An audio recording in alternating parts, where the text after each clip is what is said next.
ખેડૂત ભાઈઓ, આપણી તલની ઉપજ અત્યારના સમયે આપણે જે કાંઈ બજારમાં વેચી રહ્યા છીએ, આ તલ આપણા એટલે ઉનાળુ સિઝનનો આપણો પાક અને ચોમાસુ સિઝનની ગયા વર્ષની ચોમાસુ સિઝનની જે કાંઈ આપણી તલની ઉપજ હોય એમાંથી મોટા ભાગનો જથ્થો આપણે ખેડૂત સમુદાય લગભગ વેચી ચૂક્યા હોઈએ છીએ. આપણી પાસે બહુ ઓછી માત્રામાં કોઈ ખેડૂત પાસે ચોમાસુ વાવેતરના તલ સચવાયેલા પડ્યા હોય.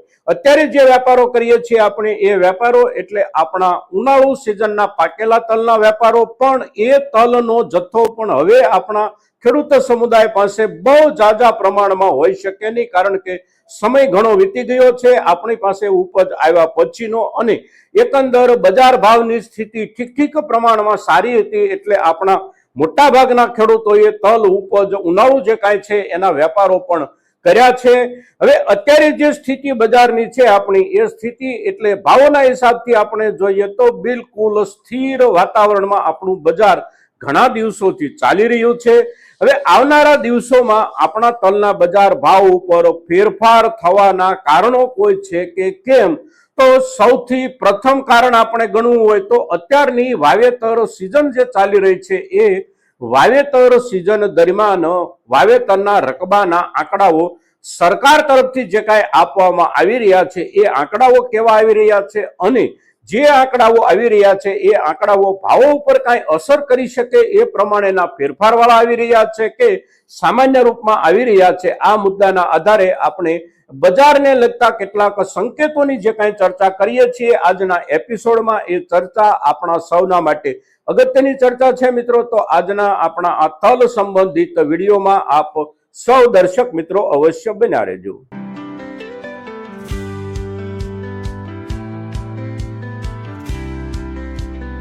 નમસ્કાર ખેડૂત મિત્રો, જય કિસાન, જય ભારત.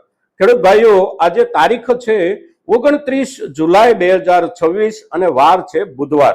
બુધવારનો દિવસ છે એટલે માર્કેટિંગ યાર્ડમાં સાપ્તાહિક કામકાજનો આજે ત્રીજો દિવસ છે, અને આજના દિવસના આપણા તલના ભાવોની માર્કેટિંગ યાર્ડોની સ્થિતિ અને લેવલ આપણે જોઈએ તો કોઈ ફેરફાર વિના ગઈકાલના ધોરણે આજે પણ વેપારો થઈ રહ્યા છે, અને સોમવારના દિવસે પણ સ્થિતિ જે ભાવોની હતી એ જ સ્થિતિ આજે વેપારો થઈ રહ્યા છે. સફેદ તલની આપણે વાત કરીએ તો નીચલા દરજ્જામાં 20 કિલોનો ભાવ લગભગ 1650 રૂપિયાથી શરૂ થાય અને ઉપરમાં પહોંચે 2600 રૂપિયા. મહત્તમ બેસ્ટ ક્વોલિટી કહીએ આપણે કે પ્રીમિયમ રેન્જ ક્વોલિટી કહીએ. ત્યાર પછી આપણે કાળા તલની વાત કરીએ તો કાળા તલના ભાવનું લેવલ એટલે નીચલા દરજ્જામાં લગભગ 2250 કે 300 રૂપિયાથી શરૂઆત થાય અને ઉપરમાં 3800 3825 કે 50 રૂપિયા સુધી મહત્તમ બજાર પહોંચતું આપણને જોવા મળી રહ્યું છે. લાલ તલના વેપારો માર્કેટિંગ યાર્ડમાં બહુ ઓછા થાય છે, ક્યાંક કોઈ જગ્યાએ થોડા ઘણા આવતા હોય તો એના વેપારો જે થતા હોય એ ભાવ સામાન્ય રૂપમાં લગભગ 1725 થી શરૂ થાય અને 2200 કે 300 રૂપિયાની વચ્ચે એના વેપારો થઈ રહ્યા છે. હવે ભાવોની આ જે સ્થિતિ છે અને લેવલ જે છે એ લેવલ આપણે જોઈએ તો લગભગ છેલ્લા 2 કે 3 અઠવાડિયાથી આ જ પ્રમાણે આપણા તલના વેપારો થઈ રહ્યા છે. અને જૂન મહિનામાં આપણે જયારે ચર્ચાઓ કરતા હતા કે એકંદર થોડો ભાવમાં જયારે સુધારો બનતો હતો, ત્યારની આપણી ચર્ચા એટલે એ ચર્ચા વખતે પણ એક સ્પષ્ટતા આપ સૌની સામે આપણે નિરંતર કરતા રહ્યા છીએ કે તલના ભાવોમાં બહુ મોટા ફેરફારની શક્યતાઓ નથી. આપણી સ્થાનિક જરૂરિયાતના આધારે માર્કેટિંગ યાર્ડોમાં થતી આવકોના ધોરણે બજારમાં થોડા ઘણા ફેરફારો સાથે વેપારો થતા રહેશે. આંતરરાષ્ટ્રીય બજારમાં કોઈ પણ જગ્યાએ તલની ઉપલબ્ધિમાં પણ કોઈ મોટો બદલાવ નથી અને તલની ડિમાન્ડમાં પણ કોઈ મોટો બદલાવ નથી. એટલે સામાન્ય રૂપમાં આંતરરાષ્ટ્રીય બજાર ચાલી રહ્યું છે અને એના આધારે આપણા બજારમાં સામાન્ય ભાવોમાં ફેરફારો થતા રહેશે અને અત્યાર સુધી બજાર એ પ્રમાણે ચાલ્યું છે. હવે જે બદલાવ આવી શકવાની સંભાવનાઓ કે શક્યતાઓ હોય, એ સંભાવનાઓ અને શક્યતાઓ એટલે નવી સિઝનના વાવેતરની સ્થિતિ. તો નવી સિઝનના વાવેતરની સ્થિતિ એટલે આપણી ખરીફ ઋતુ ચોમાસુ સિઝનના વાવેતરોની સ્થિતિ જે કાંઈ હોય છે એ સ્થિતિનો પાયો એટલે જુલાઈ મહિનો. જૂન મહિનામાં 17, 18 કે 20 તારીખથી આપણે ત્યાં દેશમાં મોટા ભાગના વિસ્તારોમાં વાવણી લાયક વરસાદની શરૂઆત થાય અને આપણા ચોમાસુ વાવેતરોની શરૂઆત થાય. એટલે જુલાઈ મહિના દરમિયાન વાવેતરનો જે આખે આખો આપણો પીરિયડ હોય છે એ પીરિયડ દરમિયાન કયા વિસ્તારમાં અને કયા પાકનું કેટલું વાવેતર થયું એ વાવેતરના એકંદર સંયુક્ત આંકડાઓ જે બને એ આંકડાઓ ઉપરાંત જુલાઈ મહિનામાં જ વાવેતરની પ્રગતિ જે પ્રાથમિક પ્રગતિ હોય છે એ પ્રગતિ માટેનો કુદરતી માહોલ કેવો રહ્યો, એટલે કે વરસાદની સ્થિતિ કેવી રહી, અતિવૃષ્ટિ થઈ અથવા તો વરસાદની વધારે પડતી તાણ રહી, અથવા તો કોઈ વિસ્તારમાં અતિવૃષ્ટિ, કોઈ વિસ્તારમાં બિલકુલ નહીવત વરસાદની સ્થિતિ રહી, તો એના આધારે પ્રગતિ બનતી હોય છે વવાયેલા વાવેતર વિસ્તારમાં જે તે પાકની. એટલે એના આધારે જુલાઈ મહિનો બહુ અગત્યનો હોય છે કોઈ પણ ચોમાસુ સિઝનના ઉત્પાદિત પાકના બજાર ભાવના લેવલ અને બજારના માહોલ માટે. પણ આ વર્ષે આપણે જોઈએ તો જુલાઈ મહિના દરમિયાન આપણે ત્યાં વાવેતરના આંકડાઓ જે રીતે પ્રગતિના ધોરણે આગળ વધવા જોઈએ એ રીતે આગળ નથી વધી શક્યા, એટલે કે ચોમાસામાં એકંદર ખૂબ મોટું બખડ જંતર આપણે ત્યાં થઈ ગયું છે અને એવું થશે એવું ઉનાળામાં હવામાન વિભાગ તરફથી પણ આપણને સૌને કહેવામાં આવતું હતું અને મોટા ભાગે ચિત્ર એવું બની રહ્યું છે. અવશ્ય એમાં થોડા ઘણા ફેરફારો હોઈ શકે પણ આખરે એની અસર તો દેખાઈ રહી છે અને ઘણા બધા પાકોના વાવેતરમાં પણ ફેરફારો બન્યા છે અને કેટલાક વિસ્તારોમાં વધારે પડતા ફેરફારો બન્યા છે. આપણા તલની ઉપજની આપણે વાત કરીએ, તલના વાવેતરની વાત કરીએ તો આપણા ગુજરાતના વાવેતરના છેલ્લામાં છેલ્લા આંકડાઓ એટલે કે 24 જુલાઈ સુધીના વાવેતરના આંકડાઓ જે આવ્યા છે એ આંકડાઓ મુજબ આપણે ત્યાં ગુજરાતમાં 7,000 થી લઈને 7,500 હેક્ટર વિસ્તારમાં જ તલનું વાવેતર થઈ શક્યું છે. ગયા વર્ષમાં આ જ સમયગાળામાં આપણા ગુજરાતમાં થયેલું વાવેતર લગભગ 30,000 હેક્ટર જેટલું હતું, એટલે એની સરખામણીમાં આપણે જોઈએ તો બહુ પાછળ છે આપણું વાવેતર ગુજરાતમાં તલનું. એની સામે રાષ્ટ્રીય વાવેતરના રકબા તરફ આપણે નજર નાખીએ તો રાષ્ટ્રીય વાવેતરના રકબામાં ખાસ કોઈ ફેરફાર નથી. અત્યાર સુધીમાં જે વાવેતર રાષ્ટ્રીય રકબાના હિસાબથી થયું છે એ લગભગ 8 લાખ હેક્ટર સુધી થઈ ચૂક્યું છે. ગયા વર્ષે 24 જુલાઈ કે 25 જુલાઈ સુધીના સમયગાળામાં જે વાવેતર થયું હતું એ વાવેતર લગભગ 7.5 લાખ હેક્ટર જેટલું થયેલું હતું. એટલે રાષ્ટ્રીય વાવેતરના ચિત્રના જે આંકડાઓ છે એમાં ખાસ કોઈ મોટો ફેરફાર નથી. આપણા ગુજરાતના વાવેતરના આંકડાઓ અવશ્ય જાજા પાછળ રહી ગયેલા છે, એટલે આપણે ત્યાં કદાચ ઉત્પાદન ઘટી શકે.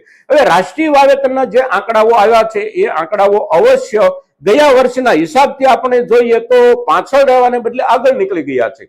પણ આગળ નીકળી જવાનું કારણ કદાચ એવું પણ હોઈ શકે કે જે વિસ્તારોમાં તલનું વાવેતર વધારે થયું હોય એ વિસ્તારોમાં બાકીના વાવેતરો સમયસર નહીં થઈ શકવાના કારણે તલનું વાવેતર થયું હોય, એટલે કે વિકલ્પ તરીકે તલ વવાયા હોય અને વિકલ્પ તરીકે વવાયેલા તલ આખરે વાવેતરના સમયગાળાના હિસાબથી જોઈએ તો જે તે વિસ્તારમાં પણ અવશ્ય પાછોતરું વાવેતર હોઈ શકે અને પાછોતરા વાવેતર કોઈ પણ પાકના હોય એ વાવેતર પાસેથી ઉત્પાદનની અપેક્ષા એટલે સમયસરના વાવેતરના મુકાબલે અવશ્ય ઉત્પાદકતા એની ઓછી રહી જતી હોય છે. એટલે તલની ઉપજને આપણે વાવેતર અને વાવેતર પછી જે કાંઈ પ્રાથમિક પ્રગતિના આધાર મળવાના હોય કુદરત તરફથી એ આધારોમાં અવશ્ય ખામી છે આ વર્ષે. એટલે અંતિમ ઉપજનું ચિત્ર અવશ્ય ગયા વર્ષના મુકાબલે ઓછું રહી જવાની પૂરેપૂરી સંભાવનાઓ છે, પણ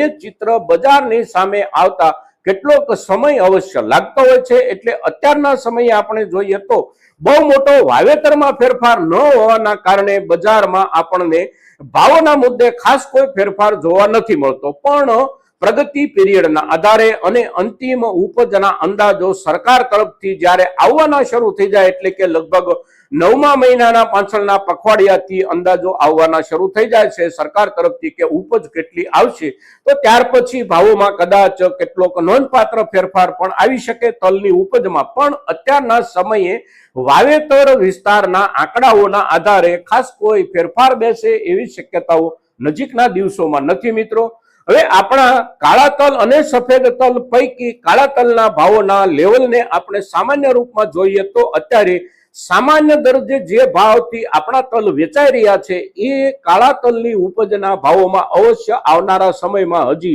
વધારાની થોડીક જગ્યા બચે છે. અને એ જે જગ્યા બચે છે એનું કારણ છે કાળા તલની ઉપજ ચોમાસુ વાવેતરમાં બહુ ઓછી મળતી હોય છે અને એની વપરાશની જે શરૂઆત છે એ શરૂઆત મોટા ભાગે નવેમ્બર ડિસેમ્બરમાં વધારે પ્રમાણમાં થતી હોય છે. એટલે નવેમ્બર મહિના આસપાસ કે ડિસેમ્બર મહિનાની શરૂઆતમાં આપણને કાળા તલના માર્કેટમાં અવશ્ય થોડા વિશેષ સુધારાની આશા એટલા માટે બેસે છે કે કાળા તલની ઉપજ અને એમાં પણ ઉનાળુ વાવેતરની સારી ક્વોલિટીની કાળા તલની ઉપજ જે કાંઈ હોય છે એ ઉપજનો મોટો હિસ્સો આપણા ગુજરાતના ખેડૂતો પાસે હોય છે અને એને માટેનો જે સમય છે એટલે કે બજારમાં સારા ભાવનો એક પીરિયડ જે શરૂ થાય એને હજી 2 થી 2.5 મહિના જેટલો સમય બાકી છે. એટલે આપણી પાસે કાળા તલની ઉપજ છે અને ક્વોલિટી ખૂબ સારી છે. તો અત્યારના સમયે બજાર સારું છે અને આપણે વેચવા માંગતા હોય તો અવશ્ય વેચીએ, પણ આપણે 2-3 મહિના સાચવી રાખી શકીએ